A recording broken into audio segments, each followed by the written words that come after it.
Assalamualaikum warahmatullahi wabarakatuh. Selamat pagi anak-anak, bagaimana kabar kalian hari ini? Iya, alhamdulillah.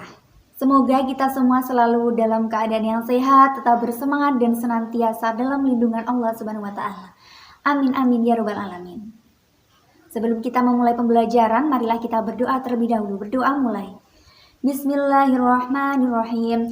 Raditu billahi rabba wa bil islami dina wa bi Muhammadin nabiyya wa rasula. Rabbi zidni ilma warzuqni fahma waj'alni minas shalihin. Amin ya rabbal alamin.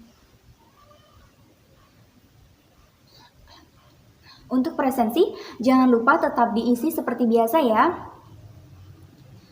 Nah, kira-kira pada kesempatan kali ini kita akan membahas materi tentang apa? Ada yang tahu?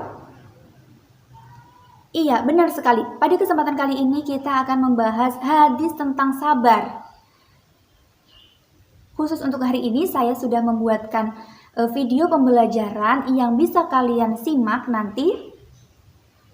Dan jangan lupa di akhir video kalian juga harus membuat catatan kecil sebagai kesimpulannya, agar bisa menjawab kuis kecil yang sudah saya berikan dan linknya tertera dalam description box.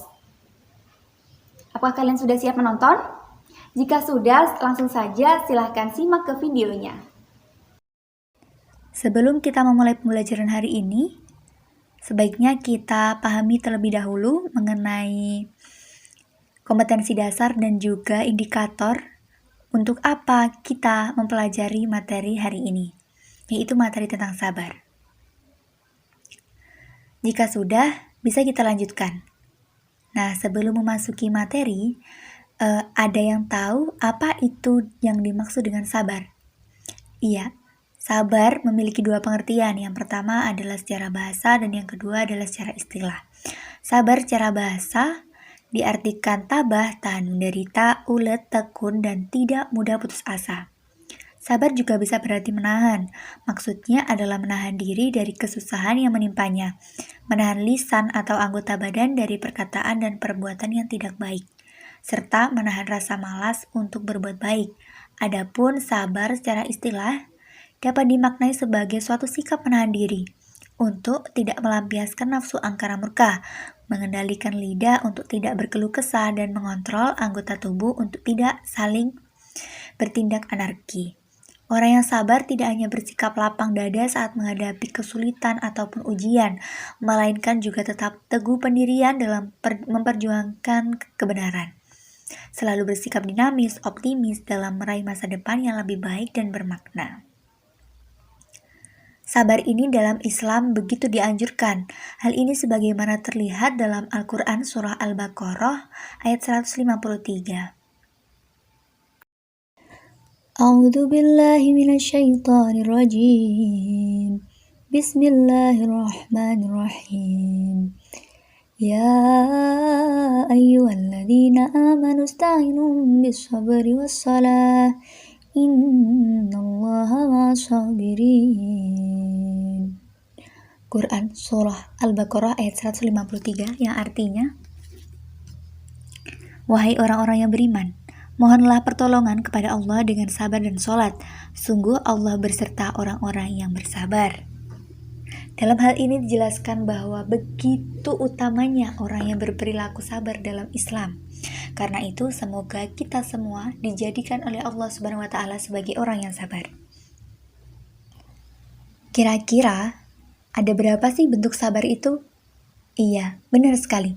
Sabar itu memiliki 3 bentuk. Yang pertama adalah sabar dalam menjalankan perintah Allah. Contohnya, ketika azan sudah berkumandang, maka kita sebagai umat muslim harus segera mengambil air wudhu untuk melaksanakan sholat. Yang kedua adalah sabar dalam menjauhi maksiat.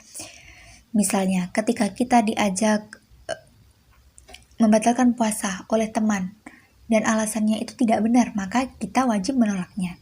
Yang ketiga adalah sabar dalam menerima dan menghadapi musibah.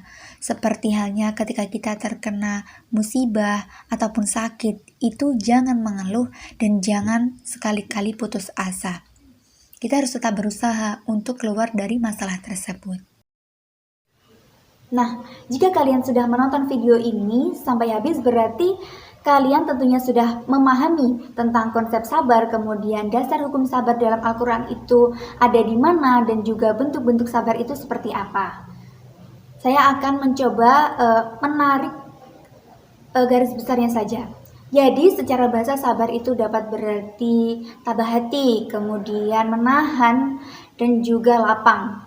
Secara istilah sabar itu dapat dimaknai sebagai perilaku ketika kita itu menahan untuk tidak meluapkan nafsu kita, baik itu amarah ataupun sejenisnya, dan juga senantiasa bersikap lapang ketika Allah Subhanahu wa taala memberikan ujiannya kepada kita.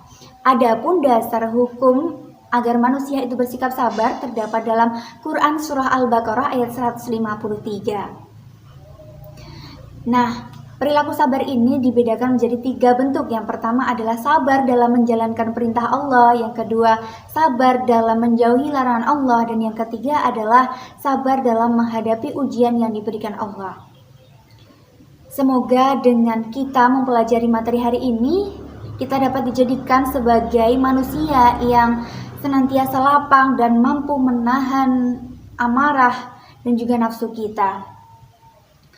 Semoga ilmu yang kita dapatkan hari ini bermanfaat. Jangan lupa kuisnya diisi sebagai nilai tambah bagi kalian. Marilah kita mengucapkan hamdalah bersama-sama. Alhamdulillahirabbil alamin. Sekian dari saya. Billahi taufik wal hidayah. Assalamualaikum warahmatullahi wabarakatuh.